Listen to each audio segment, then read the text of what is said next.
आज मैं political science का केवल एक ऐसा टॉपिक है जिसे हम कहते हैं धन विधेयक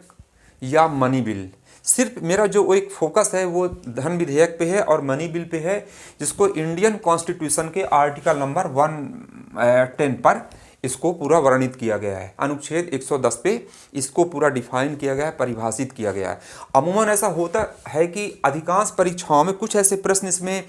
कुछ भ्रमित कर देते हैं कि जहाँ पर परीक्षार्थी यहाँ पर कुछ पूछता कुछ और है और वहाँ आंसर कुछ और लिख देते हैं। तो उस चीज़ को, जैसे इसको कौन लोकसभा में प्रस्तुत करता है, अनुमति कौन देता है, किस सदन में प्रस्तुत हो सकता है, वास्तव में जो धन विधेयक है वह है क्या चीज़, धन विधेयक की परिभाषा क्या होती है, मनी बिल की परिभाषा क्या होती है, क्योंकि विधेयक कई तरह के होते हैं। तो इस पर मैं एक बहुत सरल भाषा में बताने का प्रयास करूंगा। तो मैं शुरू करता हूं कि वास्तव में धन विधेयक क्या है, अर्थात मनी बिल क्या है, जिसको भारत के संविधान के अनुच्छेद क्रमांक 110 में इसको वर्णित किया गया है। तो सबसे पहले तो मैं ये बताता हूं कि अमूमन जो विधेयक की बात आती है, जैसे होता है सरकारी विधेयक होता है जिसको हम कहते हैं गवर्नमेंट बिल कहते हैं, या उसी को कहते हैं पब्लिक बिल कहते हैं, और जो सरकारी विधेयक कहलाता है। और एक दूसरा होता है गैर सरकारी विधेयक, जिसको क्या कहते हैं कि निजी जो विधेयक होता है, जिसको हम कहते हैं प्राइवेट बिल कहते हैं। तो ये सरकारी विधेयक और गैर सरकारी विधेयक जो एक पब्लिक बिल होता है या फिर दूसरा होता है प्राइवेट बिल। इससे नाम से ही जाहिर होता है कि जो सरकारी विधेयक होते हैं उसे सत्ता पक्ष के जो मंत्री होते हैं केवल वही इसको सदन में प्रस्तुत कर सकते हैं, और प्राइवेट जो बिल होता है, जो निजी बिल होता है, उसको सदन का कोई भी सामान्य सा सदस्य होता है, जो सांसद होते हैं, उसको वहां पर प्रस्तुत कर सकते हैं। लेकिन दोनों के निर्माण की प्रक्रिया और जब सदन की प्रक्रिया चलती है, विधि निर्माण की जो प्रक्रिया चलती है, वो उसमें कोई अंतर नहीं होता, चाहे वो निजी विधेयक हो और चाहे आपका निजी विधेयक हो, चाहे वह आपका सरकारी विधेयक हो। अब मैं आता हूं अनुच्छेद 110 में इस तरीके से इसको वर्णित किया गया है कि धन विधेयक वास्तव में क्या है। अर्थात अनुच्छेद 110 में धन विधेयक को वर्णित करके बताया गया है कि धन विधेयक वो विधेयक कहलाते हैं जो एक आय व्यय से संबंधित हो। एक बहुत सरल इसकी परिभाषा, जो आय व्यय से संबंधित होता है। इन सब के अलावा कुछ बातें मैं बताना चाहूँगा जिससे स्पष्ट हो जाएगा कि वास्तव में धन विधेयक में ये क्या क्या चीज़ शामिल होती हैं, तो उसको डिसाइड कर दिया जाता है कि ये धन विधेयक कहलाता है। तो सबसे पहली बात इसे मैं बताता हूँ मैं कि जिस विधेयक के जरिए किसी प्रकार का जो टैक्स होता है,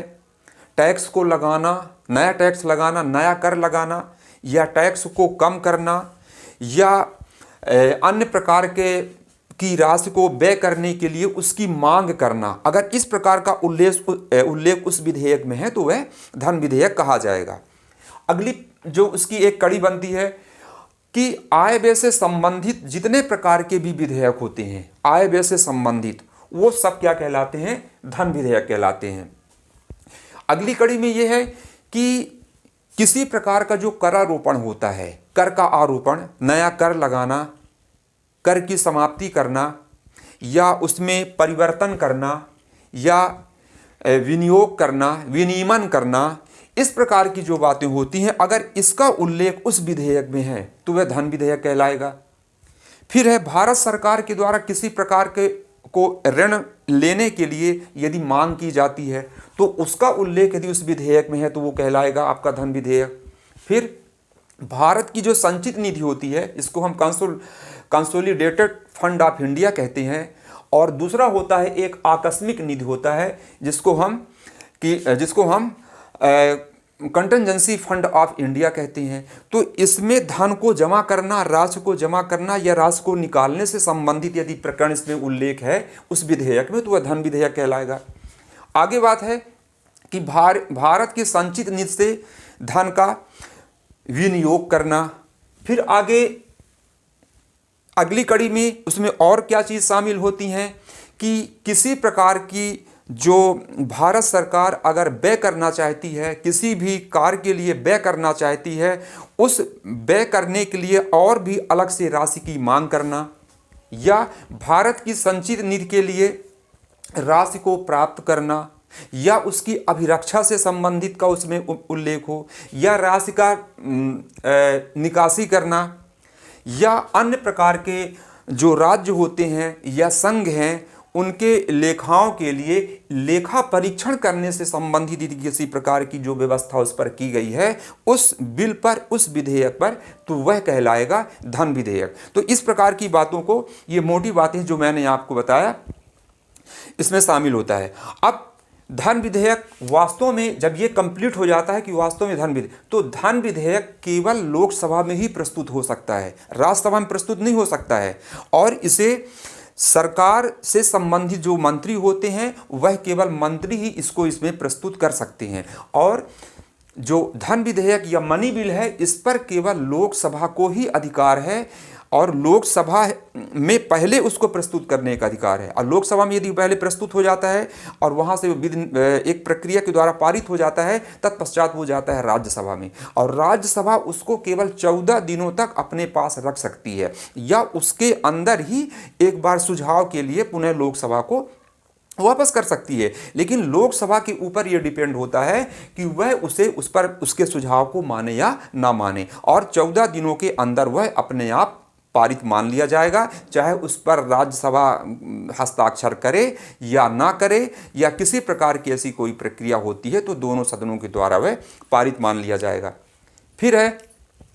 कि धन विधेयक केवल मंत्री ही प्रस्तुत करते हैं। ये बात भी सही है कि किसी प्रकार का जो मनी बिल होता है मंत्री ही प्रस्तुत कर सकते हैं। यह केवल सरकारी विधेयक कहलाता, मैंने आपको पहले बताया, जो गवर्नमेंट बिल ही केवल कहलाता है। और जो धन विधेयक होते हैं जो प्रस्तुत किए जाते हैं, इन सब के अलावा जो सदन में अगर किसी प्रकार का बिल को पेश करना है, जो सबसे महत्वपूर्ण और जो छात्रों में यहाँ पर जो समस्याएं जो वो हो जाती हैं कि कोई दिक्कत उत्पन्न होती है, कि लोकसभा का जो स्पीकर होता है वह यह निर्णय करता है कि कौन सा विधेयक धन विधेयक है या नहीं। इसका निर्णय जो मैं ऊपर पूरी बात बताया उसी के आधार पर वह निर्णय कर देता है कि कौन सा विधेयक आपका धन विधेयक या नहीं। इसका निर्णय कौन करता है? लोकसभा का स्पीकर करता है। दूसरी बात होती है कि जो धन विधेयक लोकसभा में सदन में आता है उसको प्रस्तुत करने की अनुमति कौन देता है? वह भारत का राष्ट्रपति देता है, भारत का प्रेसिडेंट देता है। तो जो अनुमति देता है वो राष्ट्रपति देता है, और जो निर्णय करता है कि कौन सा विधेयक आपका धन विधेयक है या साधारण विधेयक है, तो इस प्रकार का निर्णय लोकसभा का स्पीकर देता है। और अंत में जब वह पूरी प्रक्रियाओं के द्वारा सदन में आ जाता है, उसको लोकसभा पारित कर दी, राज्यसभा के द्वारा पूरी प्रक्रिया हो गई, तो अगले अंतिम चरण में जाता है राष्ट्रपति के पास। और राष्ट्रपति के पास ये ऐसी बात होती है कि राष्ट्रपति उसको वहां पर स्वीकृति प्रदान ही करता है। राष्ट्रपति के लिए हालांकि एक ऐसा है कि उसको वो बाध्य है उसको